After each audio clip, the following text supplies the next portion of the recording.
Assalamualaikum warahmatullahi wabarakatuh. Perkenalkan, nama saya Pipit Kartika Wijayanti, NPM 12201100032. Saya dari Pendidikan Ekonomi kelas 5A. Di sini saya akan mempresentasikan tentang analisis pasar dan strategi pasar. Menurut Mangros Dalam Umar 2021-31, strategi didefinisikan sebagai suatu proses penentuan rencana para pemimpin puncak yang berfokus pada tujuan jangka panjang organisasi, disertai penyusunan suatu cara atau upaya bagaimana agar tujuan tersebut dapat dicapai. Kemudian ada merumuskan strategi pemasaran, berarti melaksanakan prosedur 3 langkah secara sistematis, bermula dan strategi segmentasi pasar, strategi penentuan pasar sasaran, dan strategi penentuan posisi pasar. Ketiga strategi ini sangat penting dalam analisis pasar. Yang pertama yaitu saya akan menjelaskan strategi segmentasi pasar, yaitu proses pembagi pasar ke dalam kelompok pembeli yang berbeda-beda berdasarkan kebutuhan, karakteristik ataupun perilaku yang membutuhkan bauran produk dan bauran pemasaran tersendiri. Kemudian ada strategi penentuan pasar, yaitu pemilihan besar atau luasnya segmen sesuai dengan kemampuan suatu perusahaan untuk memasuki segmen tersebut sebagai tunggal, dan jika terbukti berhasil maka mereka menambah segmen dan kemudian memperluas secara vertikal atau secara horizontal. Yang terakhir yaitu segmen penentuan pasar. Segmen penentuan pasar ini sasaran penentuan posisi pasar, adalah strategi untuk merebut posisi di benak konsumen, sehingga strategi ini menyangkut bagaimana membangun kepercayaan, keyakinan, dan kompetensi bagi pelanggan. Selanjutnya saya akan menjelaskan konsep bauran pemasaran atau kita sebut market mix. Adalah kumpulan alat pemasaran teknis terkendali yang dipadukan perusahaan untuk menghasilkan respon yang diinginkan di pasar sasaran. Kemudian bauran pemasaran terdiri di 4P, yaitu produk. Produk itu adalah berarti kombinasi barang dan jasa yang ditawarkan perusahaan kepada pasar sasaran. Elemen-elemen yang termasuk dalam bauran pemasaran antara lain itu seperti kualitas, desain, foto, dan nama merek dan kemasan setara lainnya. Kemudian ada harga, ini nggak ketinggalan ya. Bauran pemasaran tidak ketinggalan dengan harga. Harga adalah jumlah uang yang harus dibayarkan pelanggan untuk memperoleh produk. Harga ini satu-satunya unsur bauran pemasaran yang menghasilkan pendapatan.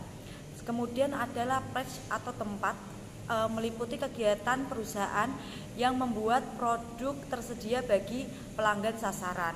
Kemudian yang terakhir, promotion atau promosi, adalah aktivitas yang menyampaikan produk dan membujuk pelanggan untuk membelinya. Baik, yang kemudian yaitu persaingan. Persaingan adalah inti dari keberhasilan atau kegagalan perusahaan. Persaingan menentukan ketepatan aktivitas perusahaan yang dapat mendukung kinerjanya seperti inovasi dan pelaksanaan yang baik. Kemudian segmentasi pasar, mengelompokkan sasaran dalam kategori konsumen yang berbeda-beda dalam memperhatikan kebutuhan, karakteristik, atau perilaku yang mungkin memerlukan produk atau program pemasaran yang terpisah. Selanjutnya yaitu alternatif strategi pemasaran. Alternatif strategi pemasaran ini adalah beberapa macam strategi yang ditawarkan bersangkutan dengan strategi tingkat perusahaan atau bisnis. Ada 4 strategi utama, yaitu stabilitas, ekspansi, penciutan, dan kombinasi. Untuk strategi stabilitas itu adalah strategi yang dilakukan perusahaan apabila perusahaan tetap melayani masyarakat dalam produk atau jasa, sektor pasar dan sektor fungsi yang serupa sebagai yang ditetapkan dalam batasan bisnisnya. Kemudian yaitu ada strategi ekspansi. Strategi ekspansi adalah strategi yang perusahaan apabila perusahaan melayani masyarakat dalam sektor produk atau jasa tambahan atau penambahan pasar yang berfungsi pada batasan bisnis mereka. Kemudian perusahaan memfokuskan strategi pada peningkatan ukurannya dalam langkah kegiatan dan batasan bisnisnya yang sekarang ini. Kemudian ada strategi penciutan.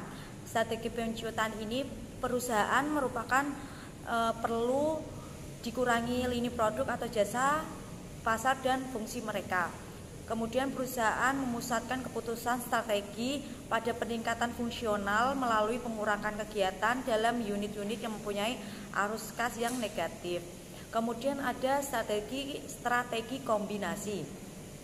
Strategi kombinasi adalah strategi yang diterapkan oleh perusahaan apabila keputusan strategi pokoknya difokuskan pada berbagai strategi besar secara sadar, stabilitas, perluasan, penciutan pada waktu yang sama. Perusahaan merencanakan menggunakan beberapa strategi yang berbeda pada masa mendatang.